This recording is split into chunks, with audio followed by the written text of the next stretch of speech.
Like, I'm really trying to sit here and think of a time or a moment that I can say I've witnessed a relationship where there was no infidelity. I don't know one perfect couple. And it's like we see it all the time in the media with celebrities, we see it with our friends, we see it with our family members, we see it with ourselves.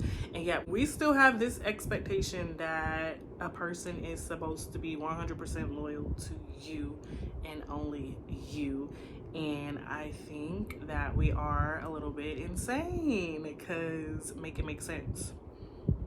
If nobody can do it, why are we trying to force everybody to do it? If Bill Clinton couldn't do it, if Tiger Woods couldn't do it, if Derek Wan couldn't do it, shit, if I couldn't do it, why the fuck are we thinking that people are supposed to be 100% loyal to us and not cheat on us? I just wanted to go ahead and create a video tonight to share with you 10 excuses why I think people cheat.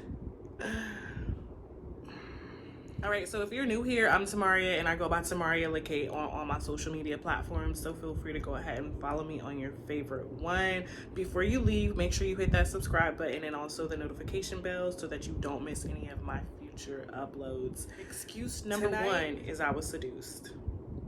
Now, I heard this and I thought it was funny. I thought it was clever. I had never heard of anybody using this as an excuse before, but seduction is real. People will seduce you for all sorts of reasons. So when I heard that, I was like, man, that is a good one. I was seduced. They seduced me. Like, imagine you sitting down and having a conversation with your partner about why they cheated on you, and they said they were seduced. It's like, really? You were seduced? Like, I would really like for you to run that story back play by play so I can know how this seduction went down. You know, I need details. You were seduced by somebody, by their enticing eyes and their enticing presence, and you just could not handle yourself, and you could not handle the energy in which they were giving you. So you pulled your pants down and you guys connected as one because the energy of the seduction was so strong. Excuse number two is one that I've even used. And that excuse is that I was drunk. I was drunk and I didn't have control of myself. I didn't know exactly what I was doing.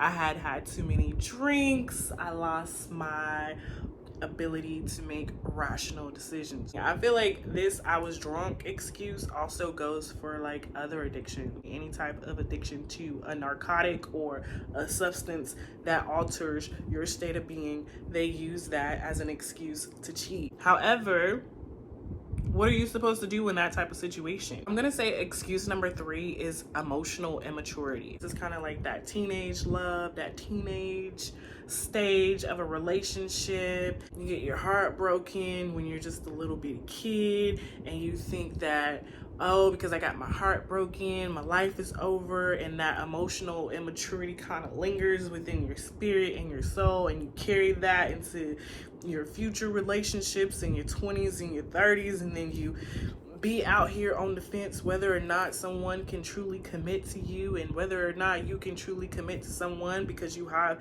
an emotional immature mindset. You need to be experimenting.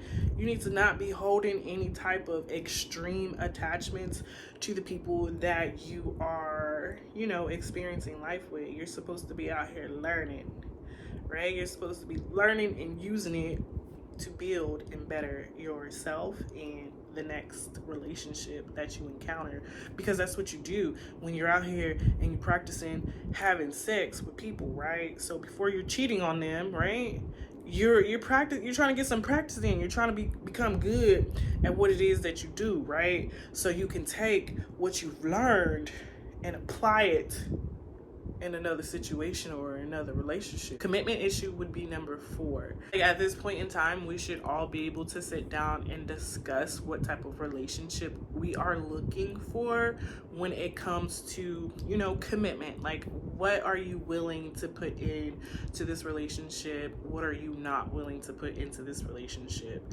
So commitment issues and just not really sitting down and talking about them is another reason I feel like people cheat. How I look at it is I see people having commitment issues outside of relationships. A big thing. And I feel like when you really just sit down and look at it and you're asking someone to commit to you for an eternity, I just feel like that's a long time, bro. That's a long time. Now, I feel like, you know, if you go in open and honest, say we'll give it what we got until we ain't got nothing else, and then we'll leave peacefully, you know, that's different. Excuse number 5 that I feel like people use as an excuse to cheat is revenge, right? Revenge cheating. You cheated on me, I'm gonna go and cheat on you. Revenge cheating could be very, very messy. Revenge cheating to me usually boils down to power and control. Power and control not being validated amongst each individual in the relationship, or just something completely going on the outside of the relationship. Number 6, right? Number 6 is going to be lack of control. You just don't have any control over your sexual self, your sexual being, right? Any and everybody can get it. You just out here and you doing what you do. You don't care about any consequences. You just living your best life. All right, so number 7 kind of goes with the last one, right? It's a person's body. They're gonna do whatever they want to do with their body. But when it's all said and done, nobody can own or possess an individual and tell them exactly what they can and cannot do with their body. Of course, we've tried to tell people, male and female, what they can and cannot do with their body while they're in said relationships with each other, right? But as we see, it's not working, right? You can't tell nobody what they can and cannot do with their body. Okay, so number 8, I feel like people just see the beauty in other people, right? They see the beauty in the entire experience of exchanging sexual energy, right? They see all of the beauty that God has put into this world and all of these people that God have created. It's just so much beauty going on in the world. It's so many beautiful people. It's so many beautiful energies. It's so much life in the world. All right, so number 9 would be that they're just bored with the person that they're with, right? They're bored with the person. They're bored with the energy. Maybe you should be doing your activities in moderation so that you don't get bored with it, you know? Maybe you should slow down a little bit, you know? Take it one time a week or one time a month or something like that, so that you're not getting bored. Because if you're doing the same thing every day with the same person, you know, you gotta think of some ways to, quote unquote, what they say, spice it up. And if your person ain't spicy and your person is just bland, unseasoned, then being bored with that person will cause you to cheat on them.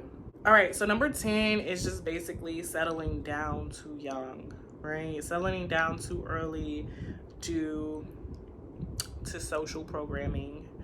Social programming does have people thinking that they should be out here getting married relatively early. And if I was a lawmaker, I would pass a law to where people could not get married until they was at least, I'm gonna say 35. Just like you can't buy cigarettes until you're 18, you can't buy liquor until you're 21. Boy, girl, you is not getting married until you're at least 35. At least that way you have experienced life, you've had a chance to work on yourself, build your career, or be at least almost at the peak of your career, and then that way you could settle down, you know, and start having a family. So go live your life. You're not ready to get married yet. This is for the grown folks. You ain't grown enough for this yet. So yeah. All right, but that is it for tonight's video. I hope you guys did enjoy. If you did, be sure to go ahead and leave a comment down below. Don't forget to subscribe and hit the bell before you leave, and I will see you in the next one.